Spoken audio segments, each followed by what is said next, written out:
ইমানে তেজপুৰত TNG cinema হলত নিশা উত্তপ্ত পৰিস্থিতি ৰৈ ৰৈ বিনালেৰ ভিডিঅ' ৰেকৰ্ডিং কৰি আৰক্ষীৰ জালত পৰিছে যুৱক পাইৰেচিৰ অভিযোগত বিকাশ নেৱাৰ নামৰ যুৱকজনক আটক কৰা হৈছে ছবি দৰ্শনীৰ মাজতে মোবাইলেৰে আবদ্ধ কৰিছিল ভিডিঅ' ৰেকৰ্ডিং কৰি থকাৰ সময়ত প্ৰত্যক্ষ কৰিছিল দৰ্শকে প্ৰত্যক্ষ কৰি অৱগত কৰিছিল স্থানীয় আৰক্ষী যুৱকজনক আটক কৰি থানালৈ লৈ গৈছে আৰক্ষীয়ে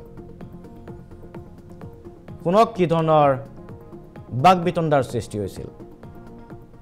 বিকাশ নেৱাৰ বিচাৰিলি টিএনজেড চিনেমা হলত সন্ধিয়া 7:30 বজাৰ পৰা চিনেমাখন আৰম্ভ হৈছে মই বহি আছিলোঁ মোৰ সিট নম্বৰ আছিলে F2 আমাৰ তিনিটা সিট F2 3 4 তেনেকৈ তিনিটা সিটত আমি বহি আছিলোঁ মই বহিতে মই F এটো কে নম্বৰ F2 বহি থাকোঁতে F1 ৰ আপোনাৰ নামটো কি বিকাশ নেৱাৰ নামৰ দাদাজনে প্ৰায় 1 ঘণ্টা কিমান মিনিট মই তেওঁৰ মোবাইলটো চাই আছোঁ নটিচ কৰি আছোঁ যে তেওঁ কেতিয়া মানে চিনেমাখন শেষ হ'ব কেতিয়া মোবাইলটো তেওঁ বন্ধ কৰিব তেওঁ লগে লগে মোবাইলটো বন্ধ কৰিছে মই লগে লগে ধৰিছোঁ 1 ঘণ্টা 7 মিনিট সময় মই থুলমূলকৈ দেখিলোঁ 1 ঘণ্টা 7 মিনিট সময় তেওঁ ৰেকৰ্ডিং কৰিছে আপোনাৰ নামটো কি বিকাশ নেৱাৰ এফালে চাই কওক বিকাশ নেৱাৰ হয়নে নাই আপুনি কিয় কৰিলে এই কামটো স্যাৰ মোক ভাল লাগিছে এখানে ফিল্ম না আপুনি ৰেকৰ্ডিং কিয় কৰিছে বাৰে বাৰে কৈ থকা হৈছে যে ৰেকৰ্ডিং কৰিব নালাগে ৰেকৰ্ডিং নকৰিব আপুনি কিয় ৰেকৰ্ডিং কৰিছিল চাই কাৰণে ভুল হৈছে এই জনা নাছিল আপুনিও ইমোশন নাই আপোনাৰ এখন জুবিন দা আপোনাৰ ইমোশন আছে নাই এখন জুবিন দা আবেগন আছে জানেন না দাদা আপুনি 1 ঘণ্টা এখানে চাবলৈ মোৰ হিতে না ঠিক আছে আপুনি চাইছে আপুনি ৰেকৰ্ডিং কিয় কৰিছে আপোনাক বাৰে বাৰে সিনেমাখন আৰম্ভ হোৱাৰ আগতেও পুলিচ প্ৰশাসনৰ এজন বিষয়াই তাক কৈছে যে কৰিব নালাগে এনে কিবা বেলেগ সিনেমাও কৰিব নালাগে এখন জুবিন দাৰ শেষ সিনেমা নহয় যিকোনো মুভি ৰেকৰ্ডিং কৰিব নালাগে আৰু সবতকৈ ডাঙৰ এখন জুবিন দাৰ শেষ সিনেমা আপুনি কিয় ৰেকৰ্ডিং কৰিলে মই আপোনাক নটিচ কৰি আছো মই নটিচ কৰা আপুনি মনো কৰিছে কিন্তু আপুনি মোবাইলটো এনেকেই ৰাখিলে মই ভাবি আছিলোঁ আপুনি কেতিয়া সিনেমাখন শেষ হ'ব আৰু আপুনি কেতিয়া মোবাইলটো মোৰ কথাটো কনফাৰ্ম হয়নে নহয় মই আপোনাক চাবলৈ ৰৈ আছিলোঁ চাৰিলি টিএনজেড গতিকে আপোনালোকে শুনিলে যে এই যুৱকগৰাকীও তেজপুৰৰ সেই বিশেষ চিনেমা হলটোত চিনেমা চাবলৈ গৈছিল কিন্তু 1 ঘণ্টাতকৈ অধিক সময় চিনেমাখন মোবাইলত ৰেকৰ্ডিং কৰিছিল কি উদ্দেশ্যৰে 1 ঘণ্টাতকৈ অধিক সময়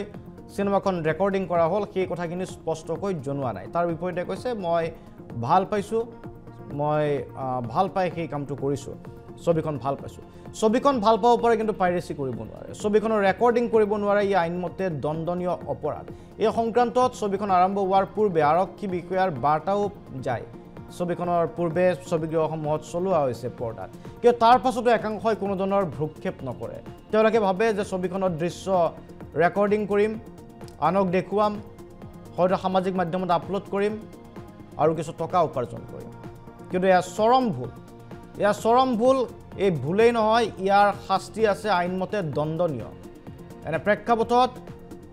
আৰক্ষীক কঠোৰ হোৱাৰ এইবাৰ দাবী জনোৱা হৈছিল অসমীয়া ছবিত দুৰ্যোগৰ সময় আৰু এই সময়তে যদি অসমীয়া ছবিক লৈ পাইৰেচি কৰা হয় ছবিগৃহত ছবি মুক্তি হোৱাটো বন্ধ হৈ যাব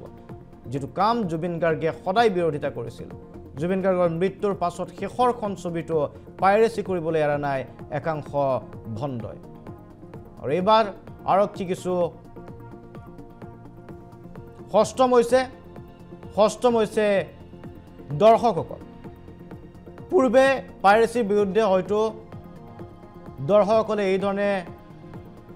সক্ৰিয় হৈ উঠা নাছিল কিন্তু এইবাৰ দৰ্শকসকল নিজেই ওচৰত যদি কোনো দৰ্শকে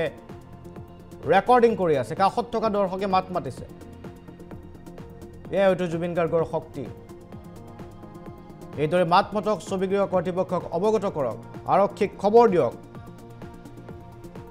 আৰু পাইৰেচি ৰোধ কৰক আৰক্ষীয়ে ইতিমধ্যে আন এগৰাকী যুৱকক পাৰ্থ গগৈ নামৰ যুৱক এজনকো আটক কৰিছে